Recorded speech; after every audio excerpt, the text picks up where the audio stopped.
A e dini se në shekullin e 18, në një kohë kur gratë nuk kishin as zë, e as të drejtë arme, një grua shqiptare u bë komandante ushtrie dhe la emër në histori. Ajo quhej Nora e Kelmendit, një emër që edhe sot ngjall respekt e admirim në çdo trevë shqiptare. Nora nuk ishte thjesht një grua e zakonshme. Ajo u rrit me smaleve, aty ku nderi dhe besa vlen më shumë se jeta. Ishte e njohur për trimërinë, zgjuarsinë dhe bukurinë e saj, një kombinim që e bëri legjend.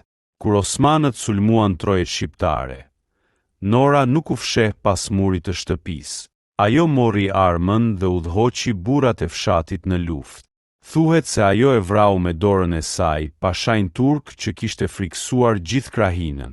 Dhe jo vetëm kaq, pas fitores, ajo u bë simboli rezistencës shqiptare. Një shembull se guximi nuk ka gjini dhe liria nuk njeh frikë. Historia e saj është dëshmi se shqiptarët kanë pasur gra që s'u përkulën kurrë, edhe përpara perandorive.